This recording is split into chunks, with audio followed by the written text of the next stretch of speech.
जय हिंद दोस्तों, मैं हूं ब्रजेश और स्वागत करता हूं आप सभी का आपके अपने यूट्यूब चैनल पर, आपके अपने परिवार में। तो कैसे हैं आप सभी लोग? उम्मीद करता हूं कि आप लोग बहुत ही अच्छे होंगे और गवर्नमेंट जॉब की तैयारी बहुत ही अच्छे से कर रहे होंगे। तो दोस्तों, आज देखकर आप लोग बोर्ड पर जान ही गए होंगे कि आज हमें क्या पढ़ना है। आज हमें सिंपल इंटरेस्ट का क्लास दूसरा है। सिंपल इंटरेस्ट में क्लास दूसरा के साथ साथ टाइप हम आज दूसरा भी पढ़ने वाले हैं, जो सवाल के तहत समझेंगे।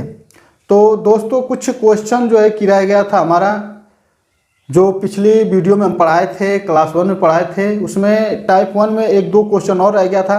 तो उसको जो है कि आज मैं पूरा करवा देता हूँ, ठीक है, ताकि आपका जो प्रैक्टिस है बहुत अच्छे से हो जाए। क्योंकि तरह तरह का जब सवाल पूछता है तो बच्चे जो ट्रिक से लगाते हैं ज़रा कन्फ्यूजन में पड़ जाते हैं। तो 1-2 क्वेश्चन और है जिसको मैं आपको हल करना सिखाऊंगा, और इसके बाद हम टाइप 2 पढ़ेंगे कि टाइप 2 में हमारा कैसा क्वेश्चन आएगा। तो बस आप हमारे वीडियो में अंत तक बने रहिए और वीडियो को लास्ट तक देखिए।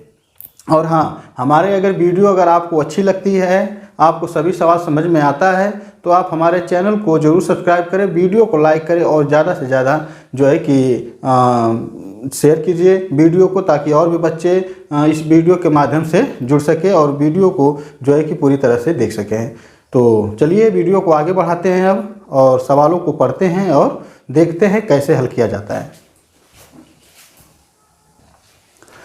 तो चलिए दोस्तों, प्रश्न नंबर 6 हमारा।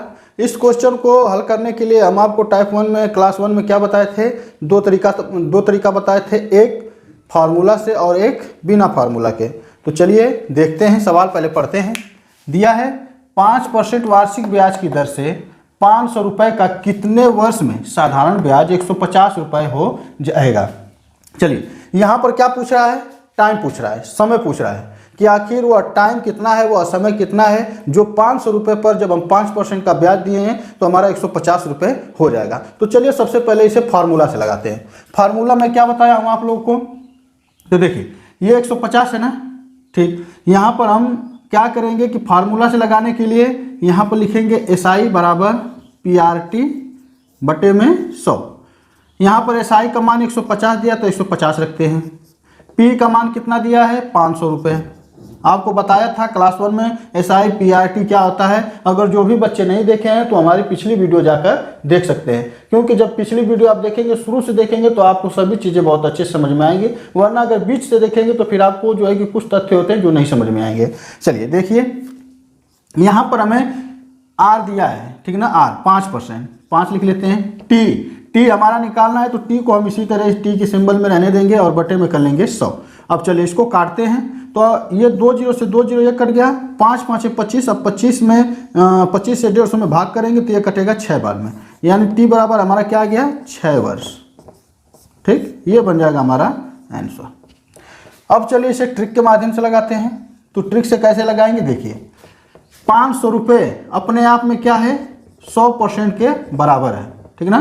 तो बटे में हम क्या लिखेंगे? 100 लिखेंगे। मैं आपको बताया था कि अगर साधारण ब्याज में अगर जब भिन्न में परसेंट को बदलेंगे तो जो नीचे का मान होता है वो क्या होता है? मूलधन होता है। तो 100% अपने आप में क्या है? एक मूलधन है। तो 500 का मान 100% है, ठीक है। 100% से भाग करेंगे तो हमारा आएगा 1%, ठीक ना। 1% की वैल्यू निकल कर आएगी। तो हमारा तो 5% का निकालना है, तो सिंपली आप क्या कीजिए? 5% का कर दीजिए गुणा। तो यहाँ से 2 0 से 2 0 खत्म हो गया, आएगा कितना? 5 5 25, ठीक ना। कितना आया? 25। अब सिंपली देखिए, ये जो 25 आया ना, ये 1 वर्ष का ब्याज है, ठीक ना। तो हमारा तो 150 रुपये ब्याज हुआ है, तो 150 रुपये कितने वर्ष में होगा? तो यहाँ पर हम 150 में 25 का भाग कर देंगे तो ये आ जाएगा 6, यानी 6 वर्ष। आप इस तरीके से भी कर सकते हैं, ठीक है। चलिए लास्ट क्वेश्चन देख लेते हैं टाइप 1 का। चलिए प्रश्न नंबर 7 है हमारा।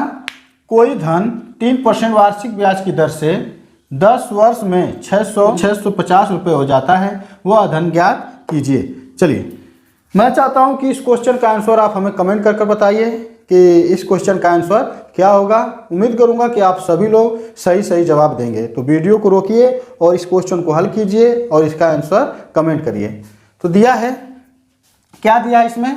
3% वार्षिक ब्याज की दर से 10 वर्ष में 650 रुपये हो जाता है, वह धन ज्ञात कीजिए। यानी हमें इसमें क्या बताना है? मूलधन बताना है। क्या कि मूलधन कितना है। अब यहाँ पे देखिए 650 रुपये हो जाता है तो ये हमारा मिश्र धन है, क्योंकि इसके साथ साधारण ब्याज नहीं दिया है, तो इसका मतलब कि क्या है, मिश्र धन है। सवाल को पकड़िए पहले, तो ये क्या है, मिश्र धन है। तो मिश्र धन का सूत्र होता है P कोष्टक में 1 प्लस RT बटे में 100, ठीक, ये होता है सूत्र। अब चलिए यहाँ पर हमें जो जो चीज़ दिया है बस उस चीज़ को रख देते हैं। यहाँ पर मिश्र धन हमारा कितना है, 650, तो 650 लिखिए। P मतलब प्रिंसिपल, प्रिंसिपल हमें निकालना है 1 प्लस R का मान कितना दिया है 3, तो यहाँ पर 3 लिख लेते हैं। T का मान कितना दिया है 10, तो 10 लिख लेते हैं, बटे में कर लेंगे 100। अब यहाँ पर देखेंगे तो 1 0 से 1 0 1 कट गया, यहाँ पर आ जाएगा 10 से कम 10 और 10 में 3 जुड़ जाएगा तो हो जाएगा हमारा 65। तो यहाँ पर P कोष्टक को हटा देते हैं, यहाँ पर 10 से कम 10 3 13, 13 बटा में हो जाएगा 10, ठीक। अब यहाँ पर करेंगे क्या कि P बराबर, ये देखिए ये P इसमें गुणा होगा तो 13P हो जाएगा और ये बटा में हो जाएगा 10, तो 10 का सीधे आप इसमें करिए गुणा, 650 गुणे 10 बटा में 13, तो ये कटेगा 13 5 65, तो P बराबर क्या जाएगा, P बराबर जाएगा, ये यहाँ पर बचा 50 और ये 10, यानी गुणा होगा तो बन जाएगा 500 रुपये, यानी मूलधन कितना है तो 500 रुपये। लेकिन दोस्तों अगर आप इस तरीके से करेंगे कंपटीशन में तो सवाल का उत्तर तो आ जाएगा, लेकिन ज़रा समय लग जाएगा। तो हम इसके लिए क्या करेंगे, ट्रिक का प्रयोग करेंगे। अब यहाँ पर ट्रिक जो है कि सबसे बेस्ट माना जाएगा, ठीक ना, क्योंकि ये जो है कि बेसिक फार्मूला से लगाएंगे तो ज़रा समय लग जाएगा, लेकिन ट्रिक से लगाएंगे तो आप देखते देखते उसका आंसर बता देंगे। तो चलिए अब ट्रिक से लगाते हैं इसे, और देखिएगा ट्रिक से कितना ही सरल तरीका से आंसर आ जाएगा। अच्छा ये क्या है, 650 रुपये, तो 650 रुपये लिख लेते हैं बटा में, अच्छा एक वर्ष में बढ़ रहा है कितना परसेंट, 3%, यानी कि 3 रुपये, एक तरह से देखेंगे तो 3 रुपये, तो 10 वर्ष में कितना बढ़ेगा, तो 3 का 10 में कर देंगे गुणा, तो 3 10 में 30% बढ़ा ना। अच्छा 100% की पूरी वैल्यू होती है हमारे मूलधन की, तो 100% में हम इस 30% को जोड़ेंगे तो हमारा क्या रहेगा, मिश्र धन हो जाएगा, तो ये हो जाएगा 130। मिश्र धन क्या होता है, मूलधन और साधारण ब्याज का योग होता है, ठीक ना। तो 100% तो हमारा क्या रहेगा, मूलधन रहेगा, 30% जो जोड़ेंगे वो हमारा आ जाएगा क्या, तो वो 30% हमारा हो जाएगा साधारण ब्याज, जो जुड़कर हो जाएगा मिश्र धन।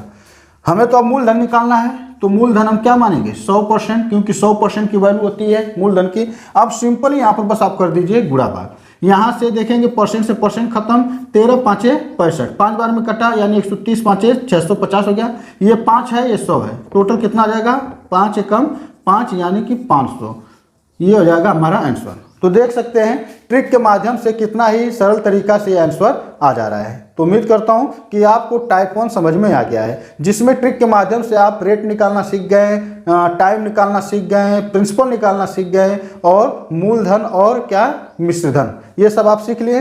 अब चलिए हम पढ़ते हैं टाइप 2 पर। टाइप 2 में कैसे सवाल आते हैं उसको जरा देख लेते हैं।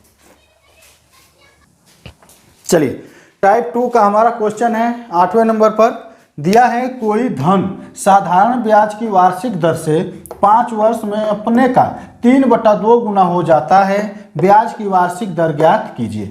चलिए यहाँ पर क्या ज्ञात करना है, वार्षिक दर ज्ञात करना है। अच्छा मैं जरा इसमें ऑप्शन भी ले लेता हूँ ताकि आपको लगाने में और सुविधा हो, तो चलिए ऑप्शन ले लेता हूँ, क्योंकि कुछ सवाल ऐसे होते हैं जो ऑप्शन के भी लगते हैं, हालांकि इसमें तो है नहीं, लेकिन अब सोचता हूँ कि अब आपको ऑप्शन दूंगा तो जरा लगाने में आपको बहुत ही अच्छा हेल्प मिलेगा। तो चलिए ऑप्शन हम ले लिए।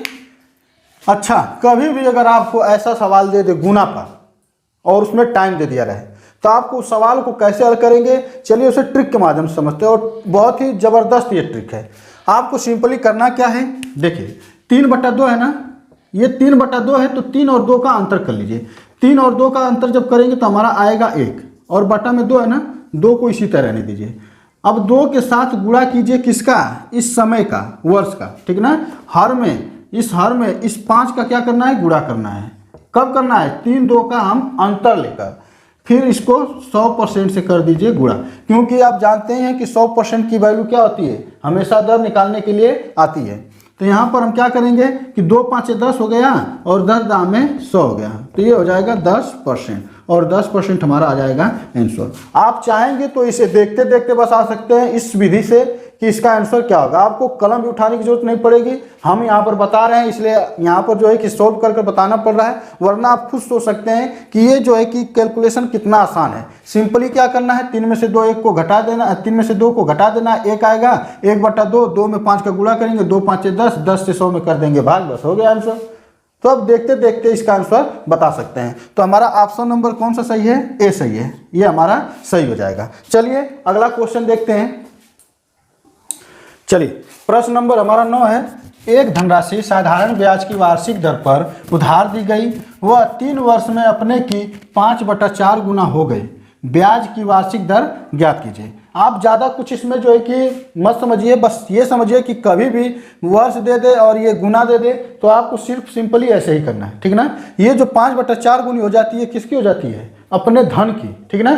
तो चलिए अब यहाँ पर करेंगे क्या, मैं क्या बताया हूँ, 5 4 का अंतर लीजिए, कितना जाता है 1 बटे में 4 है, 4 को उसी तरह रहने देना है, गुणा करना है कितने का, टाइम का। तो टाइम हमारा कितना है, तो यहाँ पर देखेंगे तो हमारा टाइम दिया है 3 वर्ष का, तो ये कर लेंगे 3 और गुणा कर देंगे 100% से, क्योंकि हमें परसेंट में ले आना है। तो यहाँ पर गुणा करेंगे तो ये कटेगा 4 एकम 4 और 4 दूनी 4, 4 5 20, तो ये आ जाएगा 25/3%, क्योंकि यहाँ पर क्या है 3 बचा है, ठीक। तो ये 25/3% देखिए कहाँ है, तो ऑप्शन नंबर बी है, ये हमारा सही हो गया। तो देख सकते हैं दोस्तों कितना ही जो है कि सरल तरीका से ट्रिक के माध्यम से हम इस भारी सवाल को जो है कि कितना आसान तरीका से कर ले रहे हैं।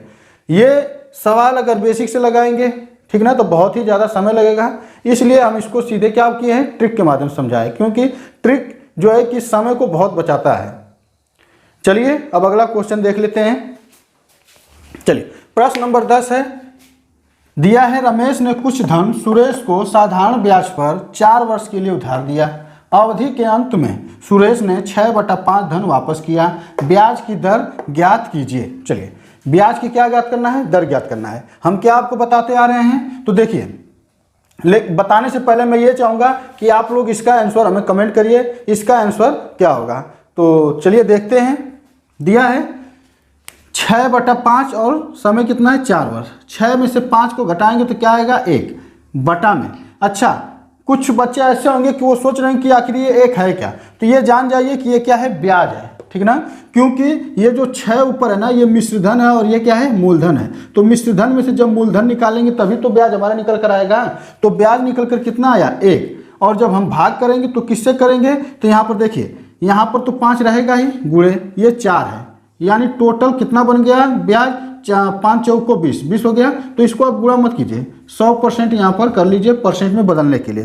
टोटल हमारा यानी कि 5 चौको 20 होगा और ये कट जाएगा 20 5 100, यानी 5%।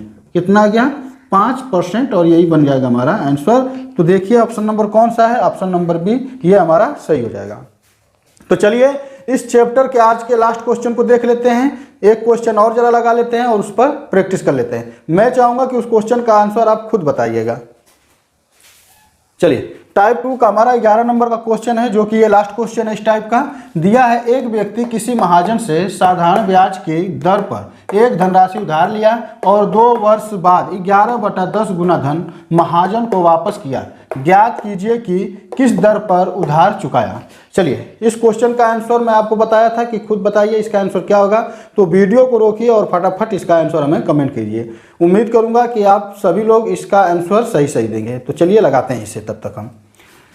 चलिए यहाँ पर क्या दिख गया, ये 11/10 गुना दिख गया और हमें समय देखना है। क्या दिख गया, समय बताना क्या है, तो दर बताना है। चलिए यहाँ पर 11 में से 10 जाएगा तो कितना बचेगा 1 बटा में 10 गुणे 2 वर्ष है तो यहाँ पर 2 लिख देंगे, गुणे 100% कर लेंगे, ठीक, क्योंकि हमें परसेंट में बदलना है।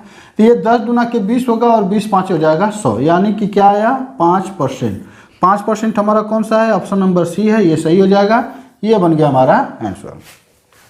तो उम्मीद करता हूं दोस्तों कि आज जो टाइप आपको पढ़ाया हूं, जो चैप्टर पढ़ाया हूं सिंपल इंटरेस्ट का, आपको बहुत ही पढ़कर अच्छा लगा होगा और सभी सवाल आपको अच्छे से समझ में आए होंगे। तो आज के लिए बस इतना ही। अब आपसे अगले चैप्टर मुलाकात होगी, तब तक के लिए चलते हैं। जय हिंद, वंदे मातरम।